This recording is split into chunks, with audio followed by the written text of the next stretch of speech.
Bonjour à tous, bienvenue à l'OS TV pour un rendez-vous de Brigitte. Alors aujourd'hui, le rendez-vous, je suis seule. En fait, je me reçois moi-même, vous allez dire. Oui, parce qu'on n'est jamais mieux servi que par soi-même. Je suis venue vous parler d'un voyage que je viens d'effectuer. Je viens de partir cette semaine au Congo.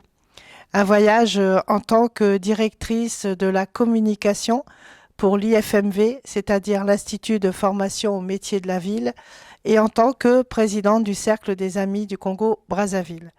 Alors pourquoi je précise Brazzaville? Pour les gens qui ne savent pas ou qui ont oublié, il y a deux Congos, le Congo-Brazzaville, qui est le Congo français, et le Congo Kinshasa, qui est l'ancien Congo belge, c'est-à-dire que ce qu'on appelait avant le Zaïre.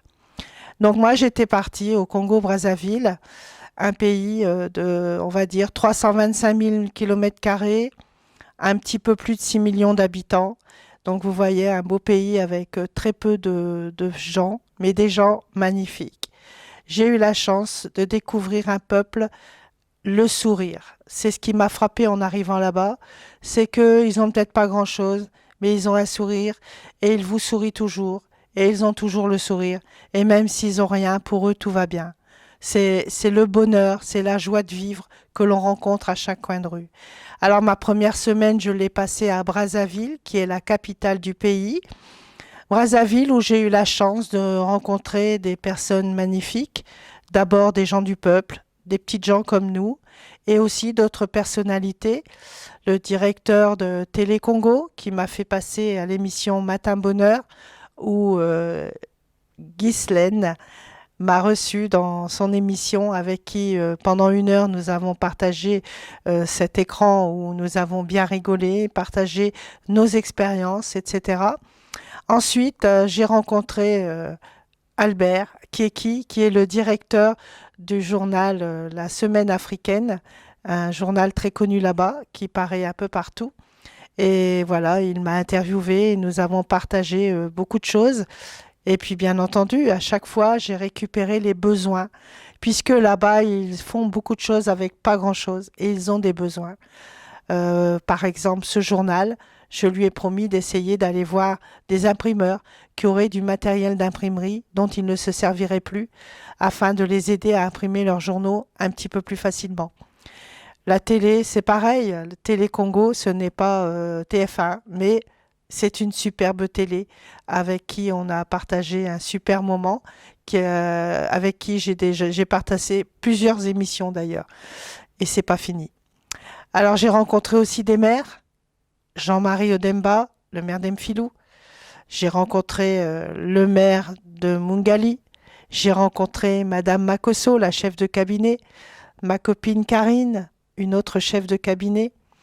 J'ai rencontré François Bacana, qui est député d'une circonscription. J'ai rencontré, je vous dis, beaucoup de gens qui m'ont reçu à bras ouverts. J'ai, voilà, Brazzaville, capitale, qui m'a, qui a la particularité d'avoir une rue en goudron et à côté, ce sont que des petites rues avec des trous, des briques. Et là-bas, il n'y a que du sable. Partout, c'est le sable. Et pourtant, on n'est pas au bord de la mer. Ensuite, le samedi, j'ai pris l'avion et je suis partie à 600 kilomètres. Vous allez dire, elle a pris l'avion pour faire 600 kilomètres. Eh oui, parce qu'en avion, on ne met pas beaucoup de temps, mais si j'y étais partie en voiture, il me fallait au moins 24 heures pour les faire. Je suis partie à Pointe-Noire, c'est-à-dire la deuxième ville du Congo. Pointe-Noire, c'est la ville au bord de la mer, au bord de l'océan, où se trouvent les gisements de pétrole, où Total est implanté, où il y a la cité Total, il y a les usines Total. Alors, la petite anecdote, c'est qu'on leur prend leur pétrole et vous voyez dans les stations-service les kilomètres de bouchons parce qu'ils n'arrivent pas à avoir d'essence dans leur station. Et quand ils peuvent mettre de l'essence, ils sont limités. On n'a pas le droit de faire un plein. On doit mettre que 10 000 francs à la fois, puisque là-bas, c'est le franc CFA, c'est pas comme nous, ce n'est pas les euros.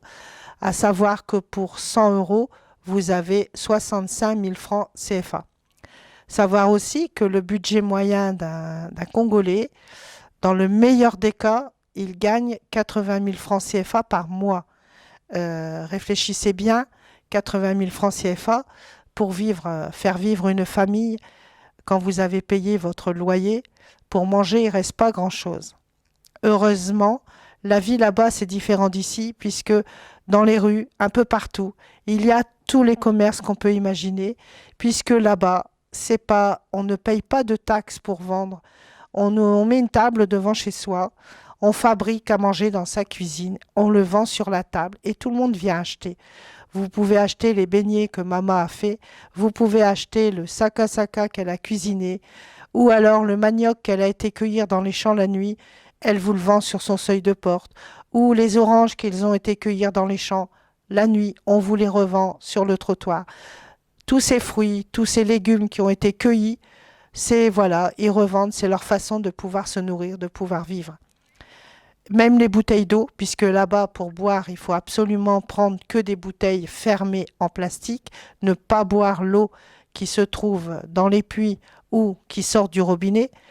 C'est la première chose à faire. Et que ces bouteilles d'eau, eh ben, c'est toujours le même prix. C'est 500 francs la bouteille d'eau et on la vend partout, dans les rues, dans ces petits commerces.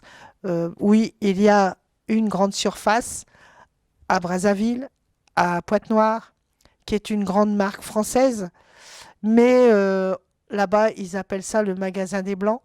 Quand on voit les prix, on se comprend un petit peu pourquoi ils y vont, mais pas beaucoup.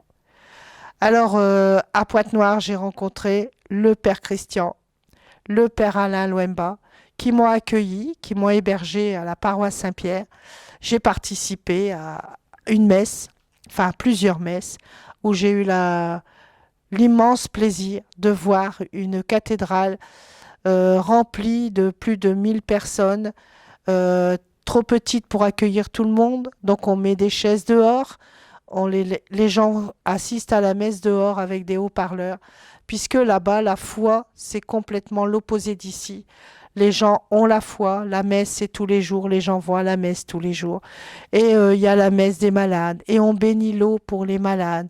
Et voilà, les prêtres font tout gratuitement. Ils font l'école aux enfants gratuitement. Ils ont des 100% de réussite au bac, des 100% de réussite au BEPC, alors qu'ils n'ont même pas de livre pour leur faire les cours. Ils écrivent sur des feuilles tout ce qu'ils trouvent sur Internet parce que l'encre coûte trop cher. Donc ils recopient ce qu'ils peuvent trouver et ils leur font les cours. Et les enfants sont assis par terre, ils n'ont pas de table, ils n'ont pas de chaise. Et pourtant, ils continuent d'aller à l'école. Et il y a des endroits où vous vous retrouvez avec des enfants qui dorment dans la rue le soir parce qu'ils ont fait 40, 50 kilomètres à pied pour venir à l'école. Et donc, le soir, ils dorment dans la rue pour rester toute la semaine à l'école et le week-end, ils repartent chez eux à pied. Voilà, c'est leur vie, c'est une vie toujours avec le sourire. J'ai rencontré aussi l'association qui s'appelle ASI, beaucoup de coups de main aux jeunes filles, des jeunes filles prostituées qu'on remet dans le droit chemin. On leur apprend un petit peu à se débrouiller par elles-mêmes, à refaire leur vie, à créer leur vie, à apprendre un métier. Et c'est très important. Et Jean-Baptiste est bienvenu qui gère cette association, ont un travail énorme, puisqu'il faut aussi soigner ces jeunes filles quand elles arrivent, les soigner physiquement et mentalement. Et c'est déjà un gros travail. Donc j'ai rencontré beaucoup de monde. J'ai eu la chance de rencontrer la femme du président de la République à Muyunzi, Madame Sassou, qui m'a accueilli à bras ouverts pour lui présenter un livre que j'ai coécrit avec mon ami Brice Arsène Mancou, qui parle d'elle, bien entendu, et rencontrer Monsieur Makosso, le ministre de l'Éducation, avec qui nous avons créé un partenariat pour aider à l'alphabétisation du pays.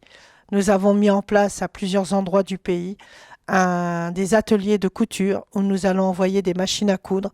Une personne va aller former les femmes et nous avons aussi la chance d'être à l'origine du jumelage entre la ville de Nkaï et Verquin qui va se faire au mois de décembre à la fin de nos assises que nous allons créer à Nkaï du 6 au 9 décembre, les assises internationales de la coopération décentralisée. Voilà, je crois que je vous ai résumé un petit peu mon voyage, tout ce que j'ai fait. J'aurais encore beaucoup de choses à dire, mais ça serait beaucoup trop long. Par contre, je voudrais vous lancer un appel. Je récupère tout. Tout ce que vous pouvez donner sera le bienvenu puisque je vais envoyer un container là-bas. Je récupère tout ce qui est livres, médicaments, matériel médical, lunettes, tout ce que vous trouvez qui peut les aider. Même du matériel informatique. S'il ne marche plus, non, mais s'il marche encore et que pour vous il est obsolète, pour eux il pourra peut-être encore servir. Donc même des vêtements d'enfants, tout ce que vous croyez que vous pouvez donner, matériel de puériculture, etc. Vous pouvez me contacter sur Facebook ou vous allez trouver mon numéro de téléphone quelque part. Vous arriverez bien à me laisser un message. Au pire, je vous donne mon adresse mail, brigitteleva58@gmail.com. Voilà, je vous remercie beaucoup de m'avoir suivi. Vous aurez l'occasion de voir un petit diaporama de mon voyage prochainement sur Lost TV. À bientôt à tous et bonne fin de journée.